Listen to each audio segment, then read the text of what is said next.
So, what has been your experience when you have leaders who are struggling to understand? I hired this person, they've got the right skill, but they're just not working out, and having them understand and start to look at maybe the reason is, as I said, either the motivational fit or the attitude piece of it.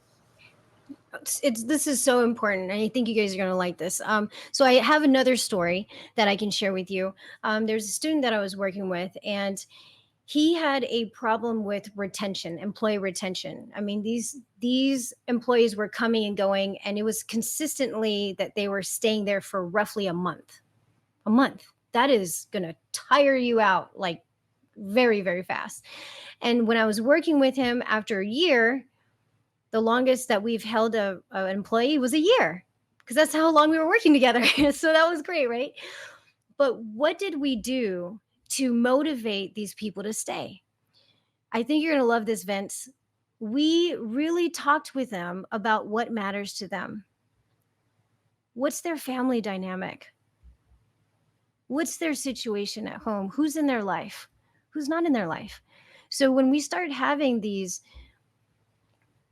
conversations just to create a connection, we started to understand what was most important in their lives.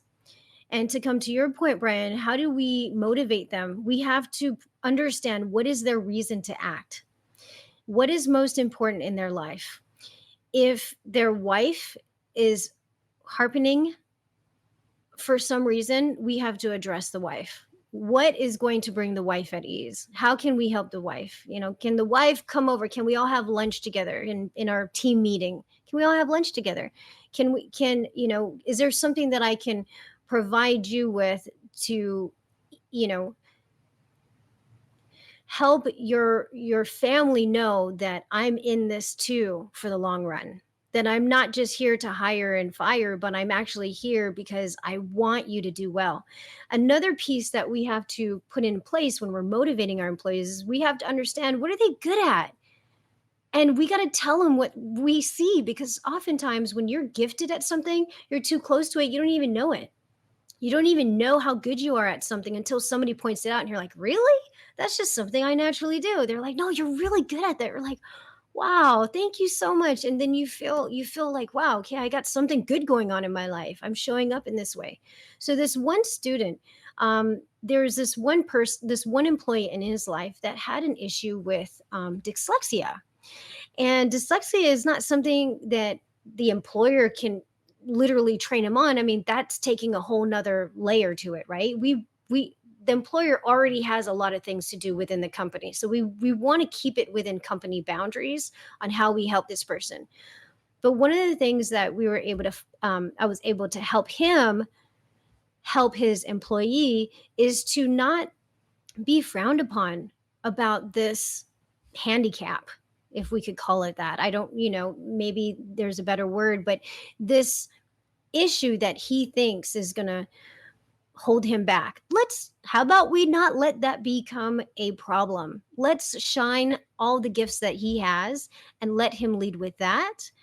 And let's get him support if he needs it, with, you know, times that he needs to read certain things. And let's cut him some slack and reposition him into a place where he can truly shine. And when we have somebody else that can support, like a buddy system, when we have more of a teamwork environment where we're helping each other out and everybody gets to shine their best qualities, everybody loves to work there because they feel like they can contribute. They feel like they're doing well. They feel like they're helping people. They feel like they're being impactful. They feel that like they're important. They feel like they're a part of a community. And these are all things that actually builds a feel-good hormone called serotonin, which is all about social trust. That's why churches and retreat centers all can create so much value and commitment from the people they serve, is because by simply being in the same space and feeling like you can be together and feel safe in that area where you can do so much more together, just truly just inspires you and motivates you to stay there, to come every Sunday or Wednesday or Friday or whatever, come to every retreat, is because you feel important in that social atmosphere. And that's one of the most important things we need in every phase of our life, is to feel like we have a social life, to feel like we're connected with other people, not just one person, but a variety of people. And that really helps us to grow. And it's a part that actually helps heal our soul and our heart, the feeling of connection.